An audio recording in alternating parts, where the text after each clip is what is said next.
Hello दोस्तों, स्वागत है आपका। आज हम एक नया लेक्चर सीरीज शुरू करने जा रहे हैं हिंदी ग्रामर के लिए। साथ ही साथ हम एक अंग्रेजी ग्रामर के लिए भी सीरीज शुरू करेंगे जो जल्द ही आपको मिलेंगे उसके वीडियोज। और इसमें हम कंप्लीट हिंदी ग्रामर कवर करेंगे व्यापम के हिसाब से मेनली, क्योंकि व्यापम में हर एग्जाम में एक सेक्शन हिंदी का जरूर होता है। कुछ पेपर्स में 15 क्वेश्चन आते हैं, कुछ में 25 आते हैं, और हिंदी अगर एसआई की बात करें वहां तो 70 क्वेश्चन आते हैं। इंग्लिश का भी यही हाल है, हर से एक सेक्शन जरूर होता है और एसआई में 30 क्वेश्चन भी आते हैं, कुछ में 25 आते हैं, कुछ में 15 आते हैं उसमें भी। तो शुरू करने से पहले मैं थोड़ा अपने बारे में बता दूं। मैं धीरज मिश्रा हूं। मैं भी व्यापम की तैयारी किया हूं और अभी जो 3 एग्जाम मैंने दिए हैं व्यापम के। जो एसआई का पेपर हुआ था उसमें मेरे 157 नंबर थे, बस फिजिकल में बाहर हो गए, नहीं कर पाए हमने फिजिकल की तैयारी। और उसके बाद अभी एआरआई जिसका रिजल्ट नहीं आया है नगर निगम में, उसमें 87 आए हैं आउट ऑफ 100। एंड जो थर्ड पेपर अभी हुआ जो लेबर इंस्पेक्टर एंड इक्विवेलेंट वाला है उसमें मेरे 155 मार्क्स आए हैं और इन दोनों का रिजल्ट आना बाकी है। तो अभी नेक्स्ट कोई पेपर है भी नहीं और दूसरी बात इनका रिजल्ट आने में भी टाइम लगेगा। तो मैंने सोचा क्यों ना कुछ एक वीडियो बनाया जाए जिससे बाकी स्टूडेंट्स जो हमारे भाई लोग हैं उनका हेल्प हो। क्योंकि जब मैं तैयारी करता था तो मुझे हिंदी और इंग्लिश के अच्छे वीडियो यूट्यूब पे मिले ही नहीं।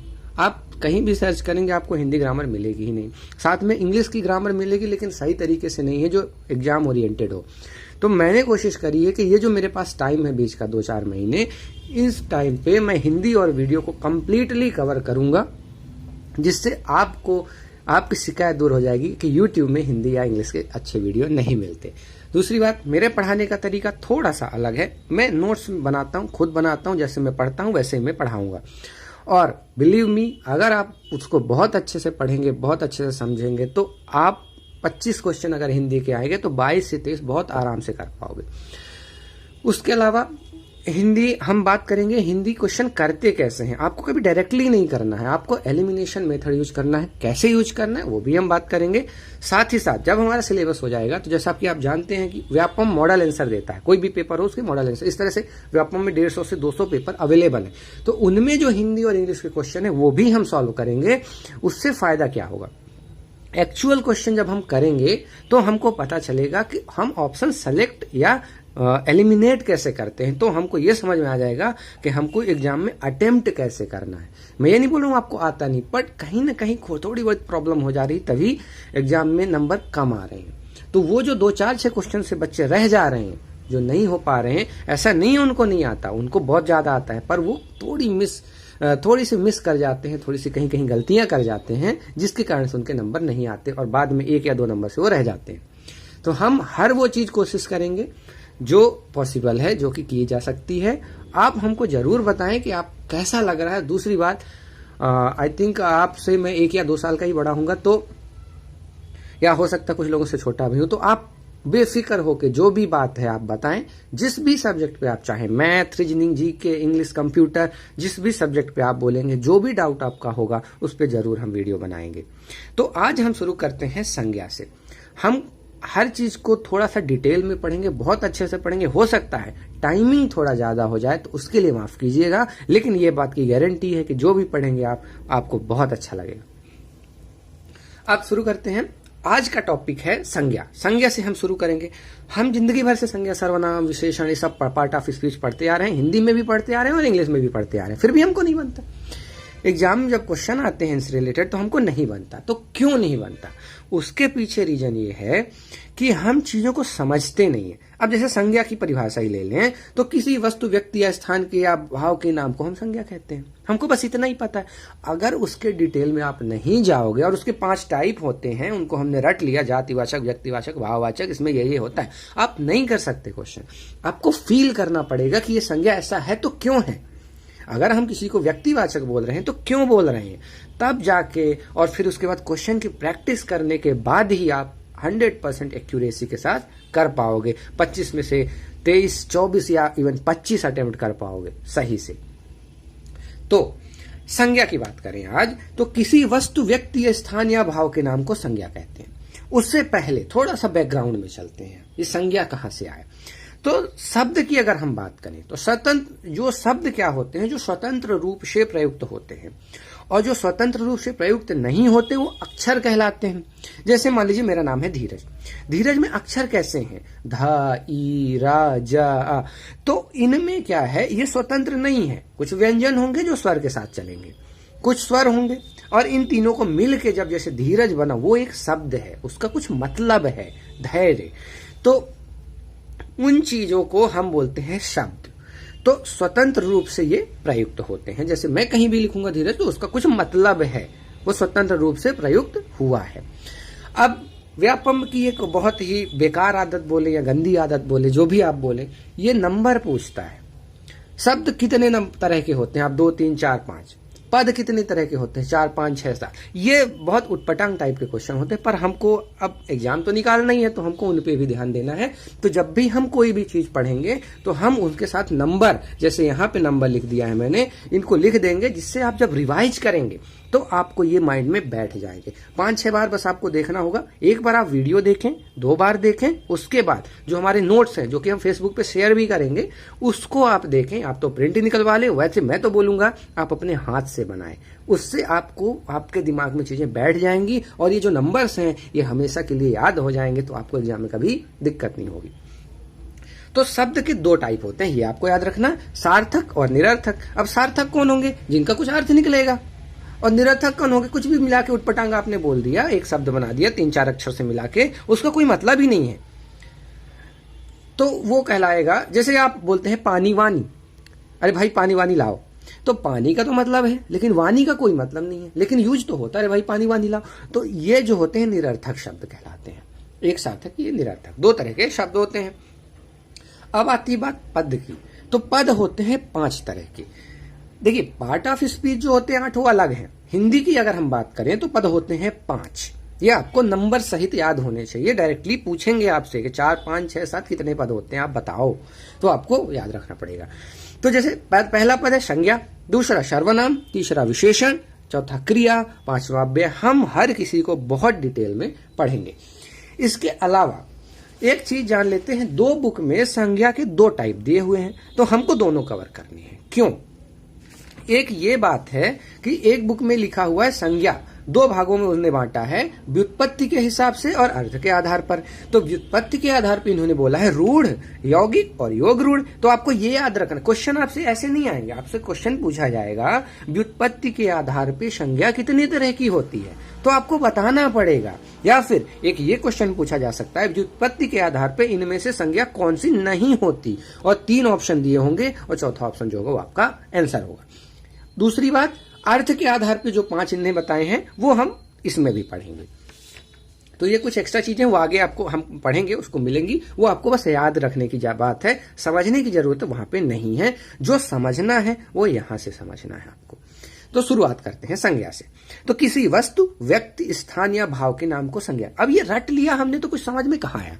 अब जैसे हमने बोला किसी वस्तु, तो किसी वस्तु का मतलब क्या है? जैसे मकान, हम किसी वस्तु की बात कर रहे हैं, तो किसी वस्तु की बात यानी मकान। या व्यक्ति, व्यक्ति कौन? मान लीजिए धीरज मिश्रा, वो व्यक्ति है।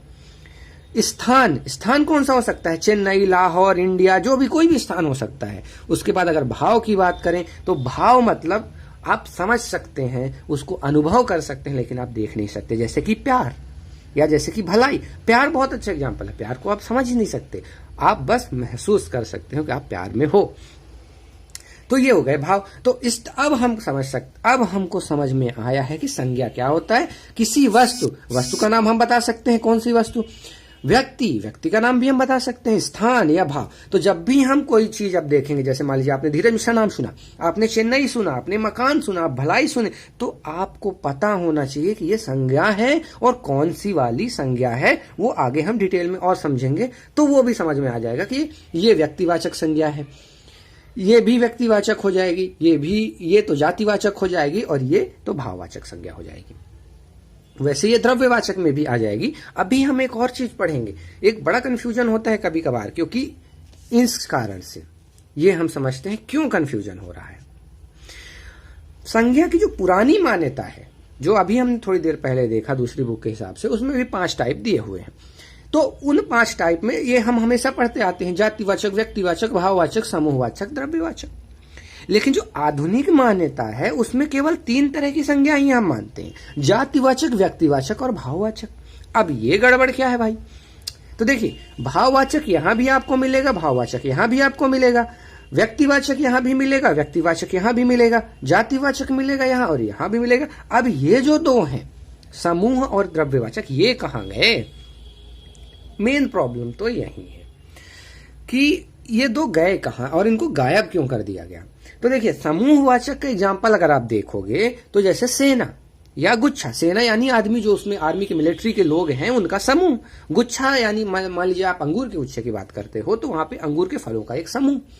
लेकिन अंगूर क्या एक जाति नहीं है, वो जाति के अंदर आ जाएगा। सेना भी तो एक जाति हो गई। जाति का मतलब क्या होता है कि एक ग्रुप, एक समुदाय, उसके अंदर बहुत सारे लोग आएंगे। तो जैसे अब अंगूर के गुच्छे की बात करोगे तो उसमें बहुत सारे अंगूर आएंगे, सेना की बात करोगे तो उसमें बहुत सारे मिलिट्री पर्सनल आएंगे, तो उस हिसाब से तो वो जाति हो गए।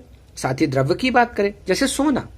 अब सोना आप द्रव्यवाचक संज्ञा बोल सकते हो, लेकिन ये जातिवाचक भी है। क्यों? 22 कैरेट भी सोना होता है, 24 कैरेट भी सोना होता है, 23 कैरेट भी होता है। अब हमने बांट दिया तो सोना तो एक जाति हो गई ना, उसके अंदर बहुत सारे टाइप हो गए। तो 22, 23, 24 ये हो गए व्यक्तिवाचक संज्ञा, लेकिन सोना तो एक जातिवाचक हो गया। उसके बाद एक और ज्ञानी पुरुष आए थे, किशोरीदास वाजपेयी जी। उन्होंने तो बस यही बोल दिया, वो तो हद ही कर दी उन्होंने बोला संज्ञा केवल एक ही होती है, जातिवाचक संज्ञा। बाकी सब जो होती हैं वो हम इसलिए बनाते हैं कि हमको पढ़ने में, समझने में आसानी हो, साथ में जो स्टूडेंट हैं उनको समझने में आसानी हो। तो वो भी हम देखेंगे। आई थिंक अब समझ में आ गया होगा आपको कि ये जो कंफ्यूजन होता है ये कैसे क्यों होता है, और आधुनिक और प्राचीन मान्यता के हिसाब से नंबर कितने। हमने नंबर हर किसी के सामने लिख दिए हैं, जिससे आपको कभी किसी भी तरह का क्वेश्चन आए तो आप कर पाओ। अब समझते हैं ये जातिवाचक संज्ञा क्या होता है। तो एक जाति के अंतर्गत आने वाले व्यक्तियों, वस्तुओं या स्थानों का नाम एक जाति के अंतर्गत। जैसे अब एग्जांपल से समझेंगे हम अच्छे से। जैसे आप गाय बोल देते हो तो गाय एक जाति हो गई। क्यों? क्योंकि पहाड़ी गाय भी होती है, हरियाणवी गाय भी होती है, जर्सी भी होती है, देसी भी होती है, विदेशी भी होती है। तो ये जो लिखे हुए हैं ये व्यक्तिवाचक हो जाएंगे। कैसे? गाय को हमने बोला एक जाति है, और एक चीज आप यहां याद रखिए, जब भी जातिवाचक संज्ञा के पहले कोई एडजेक्टिव लग जाता है, कुछ भी एक्स्ट्रा लग जाता है, उससे वो व्यक्तिवाचक संज्ञा बन जाती है। अगर मैं यहां गाय बोलूंगा तो गाय एक जातिवाचक संज्ञा है, लेकिन मैं अगर पहाड़ी गाय बोल दिया, यानी मैंने एक एडजेक्टिव लगा दिया, उसकी विशेषता बतला दिया, तो वो क्या बन गई? एक व्यक्तिवाचक संज्ञा बन गई। ठीक है? ऐसे ही लड़का ले लीजिए, तो लड़का बहुत कई तरह के हो सकते हैं। धीरज मिश्रा हो सकते हैं, नीरज मिश्रा हो सकते हैं, योगेश शर्मा हो सकते हैं, दिग्विजय रघुवंशी हो सकते हैं, कोई भी हो सकता है।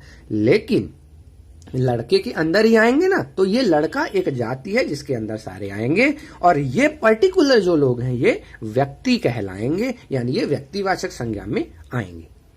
ऐसे ही नदी में ले लीजिए, नदी में आप अगर गंगा नदी बोलते हो तो व्यक्तिवाचक हो गई, लेकिन अगर नदी बोलते हो तो फिर वो नदी हो जाएगी। बाकी यमुना, दूधी, शक्कर, अगर आप एमपी व्यापम के एग्जाम दे रहे हैं तो आई थिंक आपको पता होनी चाहिए दूधी और शक्कर ये अपने यहाँ की नदियां हैं। ये मटेरियल की बात नहीं कर रहे हैं हम। और नर्मदा नदी। ठीक है? जातिवाचक और व्यक्तिवाचक आई थिंक समझ में आ गया होगा। व्यक्तिवाचक की थोड़ा सा डेफिनेशन देख लेते हैं कि उन्हीं वस्तुओं, व्यक्तियों, स्थानों की जातियों में खास का नाम बताती है। भाई जो जातियां हैं इनमें, उनमें कोई खास, जैसे अगर हम बात करते हैं गाय की तो उसमें खास गाय अगर बात करते हैं हम, देसी गाय, तो वो क्या कहलाएगी? व्यक्तिवाचक संज्ञा।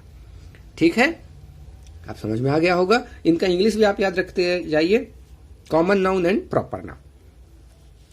अब आते हैं एक भाव की। भाव का सबसे अच्छा एग्जाम्पल प्यार होता है, उससे अच्छा एग्जाम्पल हो ही नहीं सकता मुझे लगता है, क्योंकि ये सबको समझ में आता है। तो हाँ, ये अलग बात है कि प्यार आज तक कोई नहीं समझ पाया क्या है, बट समझ में आप सबको लगता है कि हमको समझ में आता है। बात करते हैं भाववाचक संज्ञा की, तो एब्स्ट्रैक्ट नाउन जिसको हम बोलते हैं, वो चीजें जिनको हम महसूस कर सकते हैं। जैसे मतलब जो भाववाचक संज्ञा होती हैं, इनसे किसी पदार्थों या व्यक्तियों के धर्म, गुण, दोष, आकार, अवस्था, व्यापार या चेष्टा आदि के भाव का पता चलता है। ये केवल अनुभव की जा सकती हैं, स्पर्शी होती हैं, इनको आप छू नहीं सकते। एग्जाम्पल की अगर हम बात करें तो जैसे क्रोध, घृणा, प्रेम, अच्छाई, बुराई, बीमारी, लंबाई, बुढ़ापा, ये सारे गुण हैं। गुण होगा, दोष होगा, आकार होगी, अवस्था होगी, इनको आप छू नहीं सकते, इनको आप बस अनुभव कर सकते हैं, इसलिए भाववाचक संज्ञाएं हैं। इसके बाद अगर हम बात करें समूहवाचक, समूह आई थिंक सबको पता होगा, बहुत सारों का जो बंडल होता है, बहुत सारे गुच्छा अगर आप बात कर रहे हैं, उनका कलेक्शन आप बात कर रहे हैं, वो होगा समूह। तो जैसे सभा, संघ, सेना, गुच्छा, सेना में आर्मी पर्सनल बहुत सारे होंगे, गुच्छा में जैसे अंगूर के गुच्छे की अगर हम बात करते हैं उसमें बहुत सारे फल होंगे, उसके बाद गिरोह, झुंड, ये सब मिल के जो एक समूह को, यानी कि इसको समूहवाचक क्यों बोलते हैं, क्योंकि ये जो संज्ञाएं होती हैं ये किसी समुदाय का बोध कराती हैं। जैसे आप अंगूर के गुच्छे की बात करेंगे तो अंगूर के फलों का एक समुदाय है, उनका जो समूह पूरा मिला के हम बोल रहे हैं अंगूर का गुच्छा, तो ये कहलाती हैं समूहवाचक संज्ञाएं। इसके बाद द्रव्यवाचक संज्ञाएं, अब ये भी आपको पता होगा, ठोस, तरल पदार्थ, धातु, इसमें कुछ बताने की जरूरत नहीं है। तो ये बताने की जरूरत यहाँ पे ये है कि ये जो समूहवाचक और ये जो द्रव्यवाचक आते हैं ये जाति के ही अंदर आ जाते हैं। और कभी पूछे कि कोई भी संज्ञा का मूल आधार क्या है, कौन सी संज्ञा जिससे सारी संज्ञाएं निकली हैं, वो है जातिवाचक संज्ञा। और जैसे कि रस में, अभी हम रस भी पढ़ेंगे थोड़े दिनों बाद, तो रसों का राजा जो है, यानी कि जो रस जहां से सारे रस निकले हैं वो हम श्रृंगार रस को मानते हैं। तो बाकी सारे रस उससे मतलब ये मान लिया जाए कि दुनिया में अगर कोई एक रस है तो वो केवल श्रृंगार रस है, बाकी सारे उसी के टाइप है। ऐसे यहाँ दुनिया में अगर कोई संज्ञा है तो केवल एक संज्ञा है, वो जातिवाचक संज्ञा है। ये कहना किशोरी दास जी वाजपेयी का। अब आगे बात करते हैं फल। अब देखो थोड़ा मजेदार चीज बात करते हैं। अगर ये इसलिए मैं बताना चाह रहा हूं, कभी आप अड़ मत जाना कि नहीं यार ये तो जातिवाचक ही होगी या जाति व्यक्तिवाचक ही होगी। सब कुछ डिपेंड करेगा यूज कैसे हुआ है। अगर वो जातिवाचक के रूप में यूज हुआ तो जाति होगा, व्यक्ति के रूप में हुआ तो व्यक्ति होगा, मटेरियल के रूप में हुआ तो मटेरियल होगा। आप ये नहीं कह सकते कि नहीं यार फल तो बस द्रव्यवाचक ही होगा। क्यों? क्योंकि हम इसको तौलते हैं। द्रव्यवाचक संज्ञाओं की पहचान ही यही है, जिनको हम तौलते हैं, गिनते नहीं है, वो कहलाती है द्रव्यवाचक। तो आप बोलो, आप तो लड़ जाओ कि नहीं यार फल तो द्रव्यवाचक संज्ञा ही होगा, लेकिन थोड़ा अगर ध्यान दिया जाए, थोड़ा और डीप में जाए, तो कई तरह के फल होते हैं। अब जब आम का फल, सेव का फल, मौसम्बी का फल, तो आम, सेब और मौसम्बी ये तो व्यक्तिवाचक संज्ञाएं हो गई। तो अगर ये टाइप है फल के, तो फल क्या हो गया? जातिवाचक संज्ञा हो गई। समझ रहे? अब थोड़ा और डीप में जाते हैं। आम के फल के भी तो कई टाइप होते हैं। तो अगर आप दशहरी, लंगड़ा, मालदा की बात करें तो अब ये व्यक्तिवाचक हो गए और ये बन गया जातिवाचक।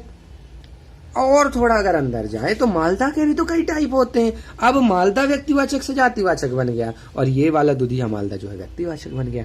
तो कहने का मतलब बस ये है कि यूज के हिसाब से होगा। जैसे मैं अगर बोलता हूं कोई एक एग्जाम्पल में कि मैंने टोकरी से आम का फल लिया, अब देखिए आम का फल लिया तो अब यहां पे ये एक व्यक्तिवाचक होगा। यहां पे एक व्यक्तिवाचक हो गया, मतलब फल में से मैंने कौन सा लिया? आम का फल लिया। लेकिन अगर मैं बोलता हूं कि मैंने वहां से लंगड़ा आम का फल लिया, अब ये बताइए लंगड़ा जो फल है वो व्यक्तिवाचक बन चुका है, लेकिन आम का फल अब जातिवाचक बन चुका है। तो ये हमको समझना है।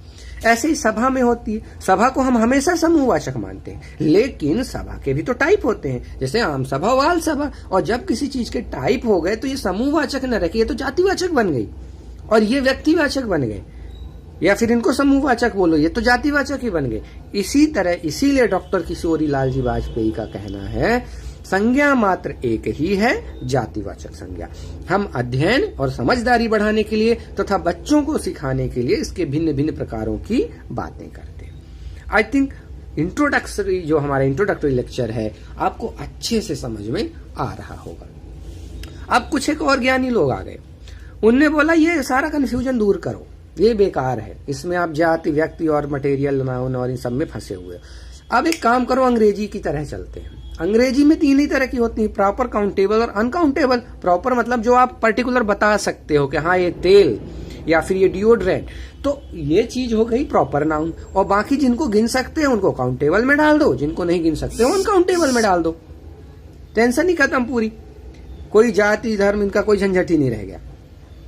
आई बात समझ में? हिंदी वाले भी यही बोलते हैं, आप व्यक्तिवाचक रखो, पर्टिकुलर आदमी, गणनीय रख दो, अगणनीय रख दो, जिनको गिन सकते हो एक साथ, तो समूहवाचक भी उसमें आ गया, और जो भी जातियां भातियां जो भी आई सब उसी में आ गई, और अगणनीय में आ गई जो आप गिन नहीं सकते, जिनको तोलना है वो सब द्रव्यवाचक रहेगा, उनको उधर कर दो, कंफ्यूजन ही दूर कर दो। तो आधुनिक वाले ये मानने की कोशिश कर रहे हैं, आपको ये समझना है, आपको ये पता होना चाहिए। थोड़ा सा और बात कर लेते हैं कि अब जो जाति, इनमें कन्वर्जन, जाति से भाव कैसे बनाते हैं या विशेषण से भाव कैसे बनाते हैं, क्योंकि भाववाचक संज्ञाओं पे क्वेश्चन जनरली आते रहे हैं और आते ही रहेंगे। आपसे डायरेक्टली क्वेश्चन पूछा जाता है पुरुष का भाववाचक संज्ञा क्या होगा, पुरुषता दे देगा, पुरुषत्व दे देगा और एक दो ऑप्शन और दे देगा, तो आप कैसे करेंगे? तो आपको ये याद रखना, जब भी जाति से आप भाववाचक में जाओगे तो आपको त्वा लगाना पड़ेगा। जैसे पुरुष तो पुरुषत्व, नारी तो नारीत्व, गुरु का गुरुत्व। ऐसे ही जब आप सर्वनाम से बजाओगे भाववाचक संज्ञा तो भी आपको त्वा लगाना है। जैसे अपना अपनत्व, मम का ममत्व, निज का निजत्व। सर्वनाम के बारे में हम अगले लेक्चर में बहुत डिटेल में पढ़ेंगे, विशेषण भी पढ़ेंगे। अब विशेषण से अगर बनाना है तो विशेषण सुंदर है, मान लीजिए सुंदर आप समझते हैं, सुंदरता आप माप नहीं सकते, सुंदरता एक्चुअली में सुंदरता आप माप नहीं सकते क्योंकि वो भाव है, सुंदर आप बोल सकते हो। सुंदर एक एडजेक्टिव है, कैसे है एडजेक्टिव? जैसे मान लीजिए आप बोलते हैं किसी लड़की के बारे में, आपको बड़ी अच्छी लगी, आप तुरंत आपका स्टेटमेंट आता है ये लड़की बड़ी सुंदर है, लेकिन थोड़ी देर बाद कोई और दिखती है ये ज्यादा सुंदर, आप कैसे माप ले भाई? आंख बड़ी या छोटी से, या 2 सेंटीमीटर 1 सेंटीमीटर, किसी की नाक 2 सेंटीमीटर होनी चाहिए, या कान 2 सेंटीमीटर होना चाहिए, या चेहरा ही 5 सेंटीमीटर 10 सेंटीमीटर, आप कैसे डिसाइड कर लेते हो? ये अपने आप डिसाइड होता है, तो आप इसको माप नहीं सकते। तो ये सुंदरता जो है भाववाचक में आती है। तो जब भी आप सुंदर जो विशेषण है उससे आप भाव में जाओगे तो उसके 2 तरह से बनते हैं, सुंदरता और सौंदर्य। ऐसे ही वीर से वीरता, वीरत्व, धीर से धीरता, धैर्य। ये आपको याद रखना है, इनमें गलतियां नहीं होनी चाहिए, क्योंकि एक भी क्वेश्चन अगर गलत हुआ हिंदी का तो सिलेक्शन में प्रॉब्लम हो सकती है, क्योंकि हिंदी और इंग्लिश ही तो वो सेक्शन है जो स्कोर कराते हैं। आगे बात करें अगर जैसे विशेषण और भाववाचक बनाने, जैसे ललित, तो ललित का लालित्य बनता है, थोड़ा सा अलग तरह से है, लाल का लालिमा बनता है, भोला का भोलापन बनता है। फिर अगर क्रिया से बात करें, इनका थोड़ा सा डिफरेंट होता है इनका भाववाचक बनाना, और ज्यादातर एग्जाम में ऐसे ही क्वेश्चन आते हैं, जैसे घबराना का घबराहट, थकना का थकान, चढ़ना की चढ़ाई, भटकना का भटकाव।